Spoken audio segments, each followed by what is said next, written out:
Hi everyone, मैं हूं सुधीर और आप सभी का हमारे चैनल पर स्वागत है। जैसा कि हम लोग इसके पहले की वीडियो में हमने लिंक को पढ़ लिया है और आज हम लोग दूसरे विकारी शब्द को पढ़ेंगे। और दूसरा विकारी शब्द कौन है? सर्वनाम। तो ज़्यादा समय ना लेते हुए आज अपने इस क्लास को शुरू करते हैं और आज हमारा टॉपिक होगा सर्वनाम। यदि मैं आपसे पूछूँ कि सर्वनाम केकरा कहल जाए तो आप क्या कहेंगे? तो आप कहेंगे या आप बताएंगे कि वे विकारी शब्द जेकर प्रयोग संज्ञा के अवधि हेवे है ओकरा सर्वनाम कहल जा है। ओकरा सर्वनाम कहल जा है। हिंदी में यदि मैं बताऊँ, वे विकारी शब्द जिसका प्रयोग संज्ञा के स्थान पर किया जाता है उन सारे शब्दों को कहा जाता है कि वो सर्वनाम के शब्द है। उदाहरण के तौर पे यहाँ पर देखिए, रोहन मास्टर हके, वो ईमानदार हके, वो राम एक भगत है। तो आप यहाँ पर देखेंगे क्या कि पहले वाक्य में रोहन जो है एक संज्ञा है, एक संज्ञा का शब्द है, संज्ञा के शब्द है। पर नीचे के वाक्य में आप देखेंगे कि यहाँ पर इसके स्थान पर ऊ शब्द का प्रयोग किया गया है और ये जो ऊ शब्द है ये सर्वनाम के शब्द है। और इसकी जो परिभाषा है क्या है कि सर्वनाम वे विकारी शब्द हैं जो संज्ञा के स्थान पर प्रयोग में लाए जाते हैं। उन सारे शब्दों को सर्वनाम शब्द कहा जाता है। बातें स्पष्ट हो गई होंगी। तो आप यहाँ पर अब हम देखते हैं कि जो सर्वनाम के शब्द हैं ये कितने प्रकार के होते हैं। जो सर्वनाम के शब्द होते हैं वो कितने प्रकार के होते हैं, मतलब सर्वनामिक रकम। तो खोटा भाषा या हिंदी भाषा दोनों जगह पे आप देखेंगे तो यह 6 प्रकार के होते हैं। अर्थात जो सर्वनाम के शब्द होते हैं 6 प्रकार के होते हैं, जिसमें कुछ सर्वनाम के शब्द जो होते हैं ये व्यक्ति का बोध करवाते हैं, कुछ जो है निश्चित वस्तुओं का बोध करवाते हैं, कुछ जो है अनिश्चित वस्तुओं का बोध कराते हैं, अनिश्चितता का बोध करवाते हैं, कुछ जो है संबंध का बोध करवाते हैं, कुछ सवाल पूछे जाने का बोध करवाते हैं और कुछ जो है निजता का बोध करवाते हैं। फिर से दोबारा रिपीट कर देता हूँ। सर्वनाम के जो शब्द होते हैं 6 प्रकार के होते हैं। इसमें से जो कुछ शब्द होते हैं, कुछ शब्द ऐसे होते हैं जो किसी व्यक्ति का हमें बोध करवाते हैं, कुछ शब्द हमें निश्चितता का बोध करवाते हैं, कुछ शब्द हमें क्या करते हैं, सर्वनाम के शब्द हमें अनिश्चितता का बोध करवाते हैं, कुछ संबंध का हमें बोध करवाते हैं और कुछ हमें सवाल पूछे जाने का बोध करवाते हैं और कुछ निजता का बोध करवाते हैं। तो आइए सबसे पहले प्रकार को हम लोग देखते हैं और ये सबसे पहला प्रकार है सर्वनाम का। ये है आपका वैगतवाचक सर्वनाम शब्द। वैगतवाचक सर्वनाम। आप मुझे बताइए कि वैगतवाचक सर्वनाम से आप क्या समझते हैं? हिंदी में कहूँ व्यक्तिवाचक सर्वनाम, इससे आप क्या समझते हैं? तो हम ये कह सकते हैं कि वैगत के बोध करवाने वाले शब्द, जो उन शब्द से व्यक्ति का बोध होता है, उन सारे शब्दों को हम लोग कहते हैं कि वह व्यक्तिवाचक सर्वनाम है। यहाँ पर हम ये कह सकते हैं कि जोन शब्द एक वैगत के बोध होवे है वो शब्द एक वैगतवाचक सर्वनाम कहल जा है। बातें समझ में आ गई होगी। अब यदि मैं आपसे पूछूं वैगत कई गो हेवे है, खोटा में पूछ रहा हूँ, वैगत के गो होवे है मतलब पूछा जा रहा है आपसे कि व्यक्ति कितना होता है। हिंदी में या खोटा भाषा में व्यक्ति 3 होते हैं, या मैं किसी भाषा के बारे में बात करूँ, एक तो होता है कहने वाला, दूसरा होता है सुनने वाला और तीसरा होता है जिसके बारे में कहा गया है। तो ये यहाँ पर इनका नामकरण कर रखा गया है। इसे कहा जाता है उत्तम वैगत खोटा में, और हिंदी में उत्तम पुरुष। इसे उत्तम मध्यम वैगत कहा जाता है, मध्यम पुरुष, और ये हो गया अन्य वैगत। बातें समझ में आ गई होंगी। और यहाँ पर आप देख सकते हैं इन सारे व्यक्तियों के लिए ये सारे शब्दों का प्रयोग किया जाता है खोटा भाषा में। हिंदी में प्रयोग किसका होता है? हम के जगह पे मैं का प्रयोग होता है, और तोय के जगह पर तुम का, और ऊ के जगह पे वह का प्रयोग होता है। समझ में आ गया होगा। तो मतलब कि इन सारे व्यक्ति उत्तम पुरुष, मध्यम पुरुष और अन्य पुरुष के लिए हम लोग इन शब्दों का सर्वनाम के इन शब्दों का प्रयोग करते हैं, हम, तोय और ऊ। और ये सारे जो शब्द आप यहाँ पर देख रहे हैं ये इन शब्दों का बहुवचन रूप है। जैसे मैं आपको बता देता हूँ, हिंदी में हम लोग बहुवचन, मैं का बहुवचन क्या होता है? हम, या हम लोग कह सकते हैं। तुम का क्या होता है, तुम लोग होता है, और वह का क्या होता है, वे हो गया या तो वे लोग हो गए। इस तरह से हम लोग प्रयोग करते हैं।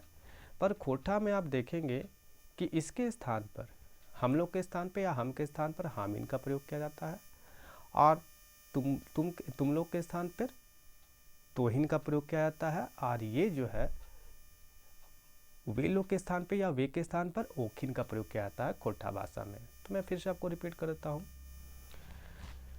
वैगत वाचक सर्वनाम क्या हुआ कि सर्वनाम के वे शब्द जो किसी व्यक्ति का हमें बोध करवाते हैं, वे सारे जो शब्द होंगे ना, वे व्यक्तिवाचक सर्वनाम के शब्द कहलाएंगे। व्यक्ति कितने होते हैं, व्यक्ति 3 होते हैं। कौन कौन, कहने वाला, सुनने वाला और जिसके बारे में कहा गया। तीनों का नाम है उत्तम पुरुष, मध्यम पुरुष, अन्य पुरुष। और यहाँ पर इन पुरुषों के लिए, इन व्यक्तियों के लिए, इन वैगत के लिए क्या किया जाता है, सर्वनाम के इन शब्दों का प्रयोग किया जाता है हाम, तो और खोटा भाषा में। ये तो एक वचन रूप है, और यदि एक से अधिक व्यक्ति है उत्तम पुरुष में, मध्यम पुरुष में, अन्य पुरुष में, तो वैसी स्थिति में इन सारे सर्वनाम के शब्दों का प्रयोग किया जाता है। तो आप आसानी से पहचान कर सकते हैं, कोई मुश्किल तो है नहीं। यदि आपको प्रश्न पूछ दिया जाए, एक साधारण सा प्रश्न पूछ दिया जाए, 4 ऑप्शन दे दिया जाए, एक वाक्य आपको दे दिया जाए कि वो रामिक भगत है, और आपको 4 ऑप्शन दे दिया जाए, भगत है, आपसे ये पूछ लिया जाए, साधारण पूछेगा, बोलेगा पहला तो ये बता दीजिए ना कि ये कौन सा सर्वनाम है, तो आप तो पता है ये तो व्यक्तिवाचक है, मतलब वैगतवाचक है। बात स्पष्ट है। क्यों? क्योंकि यहाँ पर इस शब्द का प्रयोग किया गया है। पर इसमें से भी आपको ये पूछ ले कि कौन सा पुरुष है, कौन सा व्यक्ति है, या कौन सा, हम कहें खोटा में, कौन सा वैगत है, कौन वैगत है, तो ये तो है अन्य वैगत। क्यों? क्योंकि ये जो है सुनने वाला है, और हमने तो यहाँ देख लिया कि अन्य वैगत के लिए ऊ सर्वनाम के ऊ शब्द का प्रयोग किया जाता है, मतलब कि वैगत पर सर्वनाम शब्द का ऊ शब्द का प्रयोग किया जाता है ना। बात स्पष्ट हो गई होगी। आगे बढ़ते हैं, अगले प्रकार को देखते हैं, अवगावाचक सर्वनाम। तो हम यहाँ पे ये कह सकते हैं, सर्वनाम के वे शब्द जो हमें निश्चितता का बोध करवाते हैं। बातें फिर स्पष्ट कर दूं, सर्वनाम का प्रयोग संज्ञा के बदले किया जाता है, उसके स्थान पे किया जाता है, ये बात ध्यान में हमेशा रखें। और ये जो अवगावाचक सर्वनाम होगा, ये वे शब्द हैं जो निश्चितता का हमें बोध कराते हैं। अब यहाँ पर खोटा भाषा में मात्र आपको 2 शब्द ही देखने को मिलेगा सर्वनाम के, अर्थात अवगावाचक सर्वनाम शब्द केवल 2 ही हैं, ई आर ऊ। जैसे उदाहरण से मैं आपको समझाता हूँ, ई हमर छुआ हक है, संज्ञा के बदले प्रयोग हो रहा है। तो यहाँ पर आप देखिए, क्योंकि सर्वनाम हमेशा क्या होता है, संज्ञा के बदले प्रयोग होता है। तो ई हमर छुआ हक है, यहाँ पर जो ई है, ये बात तो स्पष्ट है कि संज्ञा के स्थान पे प्रयोग हुआ है, क्योंकि यहाँ पर वो दिख तो नहीं रहा हुआ बच्चा, पर यदि मैं यहाँ पर नाम रखूँ रमेश, रोहन हमर छुआ है, रोहन हमर छुआ है, छुआ हक है। पर यहाँ पर मैंने रोहन शब्द का प्रयोग ना करके क्या किया, ये इस शब्द का प्रयोग कर लिया, सर्वनाम के इस शब्द का प्रयोग कर लिया, ई का, ई हमर छुआ हक है। तो आप बताइए मुझे कि यहाँ पर आप देख रहे हैं, ये जो ई का जो शब्द है, ये निश्चितता का बोध करवा रहे हैं। क्या कर रहे हैं, निश्चितता का बोध करवा रहे हैं कि ये जो लड़का बच्चा है ना, ये मेरा बच्चा है। तो ये शब्द क्या कराते हैं हमें, है निश्चितता का बोध करवाते हैं, पर संज्ञा के स्थान पे ही प्रयोग में लाए जाते हैं। तो इस रूप में समझेंगे। अब यहाँ पर 2 बातें मैं और आपको स्पष्ट कर देता हूँ। ई और ऊ का, ये दोनों जो शब्द है, निश्चितता का बोध करवाएंगे, है ना, निश्चितता को फुर्छाएंगे, आपको निश्चितता फुर्छाएंगे। लेकिन ई का प्रयोग जानते हैं, उन वस्तुआ, मतलब कि नज़दीक के वस्तुओं के लिए किया जाएगा, या नज़दीक के व्यक्तियों के लिए किया जाएगा, या नज़दीक के स्थानों के लिए किया जाएगा। और ऊ का प्रयोग दूर के लिए किया जाएगा, दूर के व्यक्तियों, वस्तुओं या हम कह सकते हैं स्थानों के लिए किया जाएगा। जैसे ऊ हमर घर हके। आप इस वाक्य को जब पढ़ेंगे तो आपको पता चलेगा यहाँ पर कि यहाँ इस वाक्य में पता चल रहा है कि ऊ घर हमर हके, ऊ हमर घर हके। तो यहाँ से पता चल रहा है कि जो घर है ना दूरी पर है। पर यदि मैं यहाँ पर इसे ई लिख दूँ, ई हमर घर हके, तो आप देख पा रहे हैं क्या हो रहा है। मतलब कि ये जो घर है ना नज़दीक में ही है, पास में ही है। पर जब हम ऊ शब्द का प्रयोग करते हैं तो पता चलता है घर थोड़ा दूरी में है, पर दिख रहा है पर दूर में है। तो बस इतना याद रखें कि ई का प्रयोग नज़दीक के लिए और ऊ का प्रयोग दूर के लिए। पर ये दोनों जो शब्द हैं ये कौन से शब्द है? ये अवगावाचक सर्वनाम शब्द है, मतलब निश्चितता बताने वाले शब्द है। निश्चितता बताने वाले शब्द है, निश्चितता बताने वाले सर्वनाम के शब्द है। बातें स्पष्ट। अब तीसरे प्रकार के बारे में बात करते हैं। तीसरा प्रकार देख लीजिए, अनठेकायरवाचक सर्वनाम। जस्ट अवगा के ये उल्टा ही होगा, मतलब कि अनिश्चितता बताने वाले शब्द होंगे। और इसके लिए खुट्टा भाषा में मात्र 2 शब्दों का प्रयोग होता है। हिंदी में कोई और कुछ, कोई और कुछ इसका प्रयोग होता है, यहाँ पर कोई और कुछ। फिर से स्पष्ट कर दूँ, सर्वनाम शब्द का प्रयोग संज्ञा के बदले किया जाता है। देखिए यहाँ पर कोई आइल है, कोई आइल है, कोई आइल है। एक बात तो स्पष्ट हो गया कि कोई व्यक्ति है। हाँ, इसका मतलब उसका नाम यहाँ बता नहीं गया है। यदि मैं यहाँ पर लिख दूँ रोहन आइल है, ये ना कह के मुझे पता नहीं था रोहन आया हुआ है, तो मैंने यहाँ पर कह दिया कोई आइल है। नहीं पता था कोई आइल है, तो हो सकता कोई आया है पर पता नहीं है कौन आया है। तो यहाँ पता नहीं चल रहा है निश्चित तौर पे कि कौन आया है, कौन व्यक्ति आया है। रोहन आया है, मोहन आया है, श्याम आया है, राम आया है, मोहन आया, कौन आया पता नहीं चल रहा। तो ये सारे जो शब्द होते हैं ना, ये सारे जो शब्द होते हैं वो क्या करते हैं? अनिश्चितता का बोध करवाते हैं हमें, अनिश्चितता का बोध करवाते हैं। तो याद रखेंगे 2 शब्द, कोई और कुछ। फिर से साधारण प्रश्न बनाएगा, आपको यहाँ पर एक वाक्य दे दिया जाएगा, सही है, कोई आइल है। मान के चलिए एक वाक्य यहाँ पर दे दिया, आइल है, और आपसे प्रश्न पूछ दिया, 4 ऑप्शन दे दिया, और आपसे प्रश्न यहाँ पूछ दिया कि बताइए यहाँ पर ये जो सर्वनाम का शब्द है ये कौन सा सर्वनाम है। बातें स्पष्ट हो गई होगी, पता चल गया आपको, अनिश्चितता का ये बोध करवा रहा है हमें। तो ये अनठेकायरवाचक सर्वनाम का शब्द है। स्पष्ट हो गए होंगे। आगे बढ़ते हैं। चलिए दूसरी अवस्थिति को मैं समझा देता हूँ। प्रश्न ये ना बना करके, प्रश्न आपको कुछ इस प्रकार से बना दे, प्रश्न कुछ इस तरह ना बना करके आपको बना दे कि निम्न में से कौन अनठेकायर वाचक सर्वनाम शब्द है। 4 यहाँ ऑप्शन दे देगा आपको क्या करेगा? पूछ देगा कि निम्न में से कौन अनठेकायर वाचक सर्वनाम शब्द है। ये पूछ दिया आपसे है, 4 ऑप्शन दे देगा। यहाँ कोई रहेगा, कुछ रहेगा, दूसरा में ऊ रहेगा, तीसरा में हम रहेगा, और यहाँ पर चौथा में कोई नहीं। इनमें से कोई नहीं, ये रहेगा। तो आप पहचान लेंगे आसानी से, कोई और कुछ जो होता है अनठेकायरवाचक सर्वनाम के शब्द है। उसी प्रकार यहाँ से वापस ले जाओ मैं, यहाँ भी आसानी से आप पहचान कर लेंगे ना, ए और ऊ। यहाँ पर ये प्रश्न पूछा जाए, वाक्य दे दिया जाए, आपसे प्रश्न ये पूछा जाए कि बताइए इसमें कौन सा सर्वनाम है, तो एकदम पहचान लेंगे ई ऊ कौन सा सर्वनाम होता है। सर्वनाम का शब्द है अवगावाचक। बातें स्पष्ट। दूसरा ये स्थिति हो जाएगा, आपको यहाँ पर अवगावाचक सर्वनाम पूछ दिया जाए और आपसे प्रश्न ये पूछा जाए कि निम्न में से कौन सा अवगावाचक सर्वनाम है। इस तरह से पूछ सकता है। तो समझ में आ गया होगा। आगे बढ़ते हैं। चौथे प्रकार को देख ले, चौथा रकम को देख ले, नार गोर वाचक सर्वनाम शब्द। हिंदी में बता देता हूँ, संबंध। अर्थात ये जो सर्वनाम के शब्द होंगे ये क्या करेंगे? संबंध बताएंगे, संबंध को बताएंगे।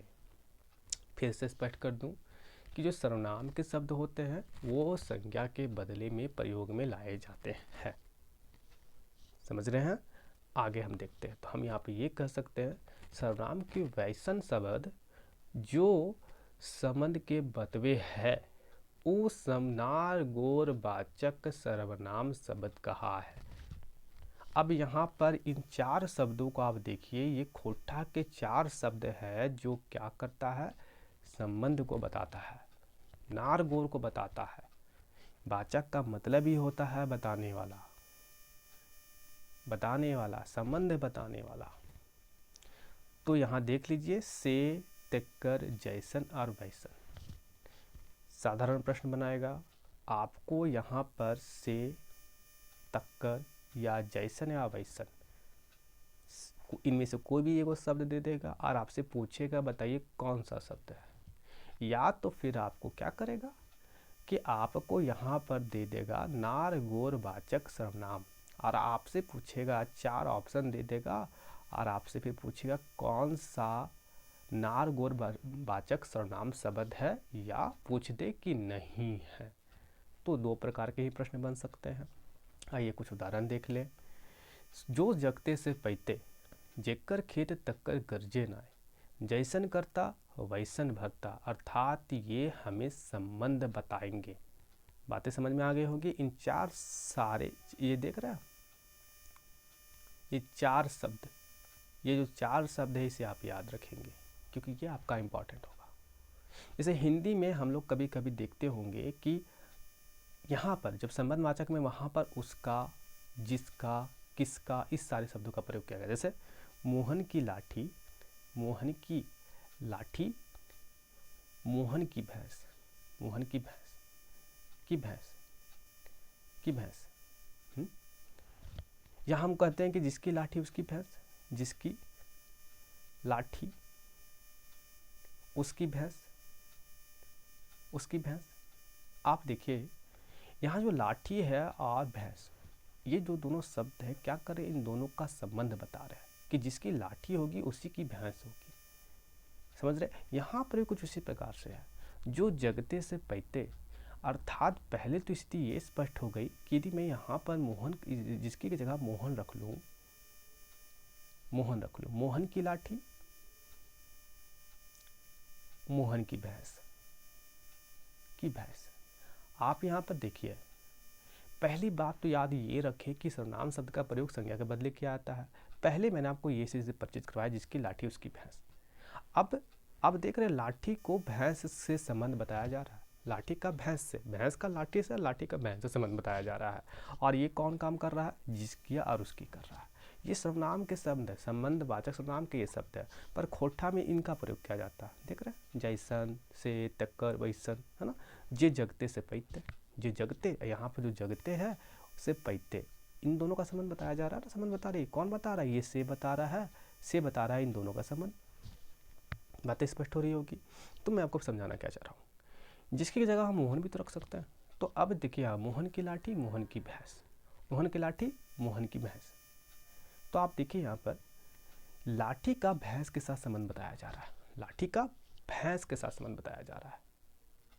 बातें स्पष्ट हो गई होगी कि जिसकी लाठी उसकी भैंस, जिसकी लाठी उसकी भैंस, मतलब मोहन की लाठी, मोहन की भैंस, कि ये लाठी मोहन की है और ये भैंस भी मोहन की है। तो यहाँ पर कुछ इसी प्रकार से है, संबंध बताएगा ये। आगे बढ़ते हैं, अगले प्रश्न को, अगला प्रकार देखें, सवालवाचक सर्वनाम शब्द। सवाल पूछक देखिए, यहाँ पर साधारण है, सर्वनाम की वैसे शब्द जो सवाल पूछल जाए के बोध करवाते हैं। मतलब हम यहाँ पे ये कह सकते हैं कि सर्वनाम के वैसे शब्द जो सवाल पूछे जाने का बोध हमें करवाते हैं, हम उसे कहते हैं कि वो सवालवाचक सर्वनाम शब्द है। अब यहाँ पर याद रखें ये सारे शब्दों को, खोटा में ये सारे शब्द जो है ना, इन सारे शब्द ये है सर्वनाम के शब्द, वो भी किसके हैं, सवालवाचक सर्वनाम के शब्द है। और इन सारे शब्दों के माध्यम से क्या होता है, सवाल पूछा जाता है। जैसे कि, कौन, किकर, कहाँ, कब, इतना ही याद रखें। की रकम पढ़ोही, कौन स्कूल जाही, तो किकर काज करोही। पहले फिर से मैं याद दिलाऊंगा, संज्ञा सर्वनाम का प्रयोग किसके लिए होता है, किसके स्थान पे क्या आता है, संज्ञा के अवजी क्या आता है, संज्ञा के स्थान पे सर्वनाम शब्दों का प्रयोग किया जाता है। बातें स्पष्ट। की रकम पढ़ी हो, तो यहाँ पे जो की है ना, ये प्रयोग हो रहा है किसके लिए, उस व्यक्ति के लिए। हो सकता है यहाँ पर ये शब्द हो जाए, यहाँ पर ये शब्द हो जाए, रोहन पढ़ो है, की रकम पढ़ो ही, पढ़ो है। यहाँ पर या मैं इसे यहाँ पर लिख दूँ, कौन विद्यालय जाए, कौन स्कूल जाए। तो यहाँ पर आप जो कौन शब्द देख रहे हैं, ये जो कौन शब्द है, ये कौन शब्द संज्ञा के स्थान पे प्रयोग हुआ, मतलब कि वो जो स्कूल है ना उसके लिए प्रयोग हुआ। यहाँ पर बताया नहीं गया पर उस स्कूल के लिए प्रयोग हुआ। कौन स्कूल जा रहे हैं, तो आप कहेंगे कि हम जिला स्कूल जा रहे हैं, हम कह सकते हैं जिला स्कूल जा रहे हैं। तो ये कौन शब्द का प्रयोग तो एकदम संज्ञा के बदले ही प्रयोग हुआ, क्योंकि सर्वनाम शब्द का प्रयोग हमेशा संज्ञा के बदले ही किया जाता है। बातें समझ में आ रही होगी। तो यहाँ पर क्या होता है कि ये जो सारे शब्द है, इन शब्द, ये सर्वनाम के शब्द है और इन शब्दों की सहायता से क्या होता है, सवाल पूछा जाता है। बातें स्पष्ट। प्रश्न फिर से वही पूछेगा, आपको क्या करेगा, यहाँ पर सवाल वाचक सर्वनाम शब्द का 4 ऑप्शन दे देगा, पूछेगा कौन सा सवाल वाचक सर्वनाम शब्द है, आसानी से पहचान कर लेंगे। यहाँ नहीं है ये भी पहचान कर लेंगे। या तो फिर यहाँ पर एक शब्द को उठा लेगा और आपसे प्रश्न ये पूछ देगा कि बताइए कौन सा सर्वनाम है। तो क्या आप पहचान अब कर पाएंगे? ज़्यादा मुश्किल नहीं है। आगे बढ़ते हैं। अंतिम प्रकार है सर्वनाम का, माइन गायन वाचक सर्वनाम शब्द। माइन गायन वाचक मतलब निजता का बोध कराने वाले, मतलब निजता बताने वाले सर्वनाम के शब्द। मतलब कि हम यहाँ पे ये कह सकते हैं, वे सर्वनाम के शब्द जो निजता को बताते हैं वे माइन गायन वाचक सर्वनाम शब्द कहा है। याद रखिए, खोट्ठा में ये 3 शब्दों का प्रयोग किया जाता है निजता को बताने के लिए। निजता मतलब कोई क्रिया हो रही है, कोई भी क्रिया हो रही है वह अपनी पे ही घटित होगी, अपने ही पे ही घटित होगी। जैसे हम अपने खाब लेब, हम अपने जाइब, हम अपनी जाइब, देख रहे हैं यहाँ पर। तो यहाँ अपने ही शब्द जो है ये माइन गायन वाचक है, अर्थात निजता का बोध करवाने वाले ये शब्द हैं। प्रश्न फिर वही पूछेगा, यहाँ पर आपको क्या करेगा, माइन गायन वाचक सर्वनाम प्रश्न बना देगा, 4 ऑप्शन दे देगा और पूछेगा बताइए निम्न में से कौन माइन गायन वाचक सर्वनाम शब्द है या ये नहीं है। या प्रश्न यहाँ पर आपन जो है यहाँ दे दिया जाए प्रश्न में कि आपन जो है कौन रकम के सर्वनाम है। तो याद रखेंगे माइन गायन वाचक सर्वनाम है। तो ये था आपका सर्वनाम और इसके प्रकार, इसके रकम, इसके प्रकार, इसके भेद। इसके बाद की वीडियो में हम अन्य विकारी शब्द, विशेषण, क्रिया को पढ़ेंगे। साथ में ही हमने संज्ञा पढ़ लिया है, उसके बाद संज्ञा के लिंगों को पढ़ लिया है, अब सर्वनाम पढ़ लिया है।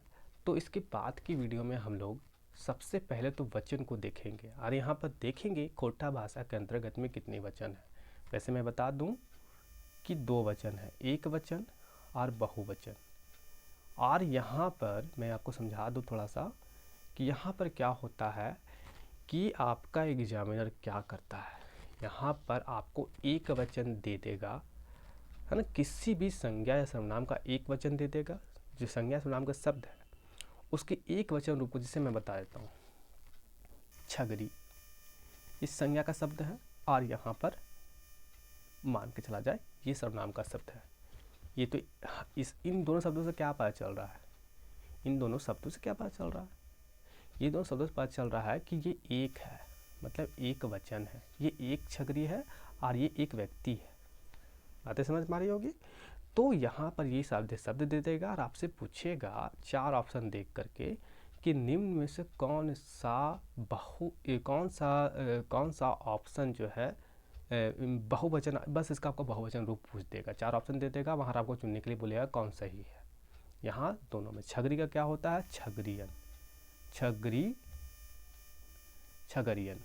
छगरियन, और यहाँ पर हामीन हो जाता है। तो मैं आपको यहाँ पर ये बताना चाह रहा हूँ कि जब हम वचन पढ़ेंगे तो आप वहाँ देखेंगे कि यहाँ पर भी प्रत्यय शब्दों का प्रयोग करके एक वचन से बहुवचन बनाए जाते हैं।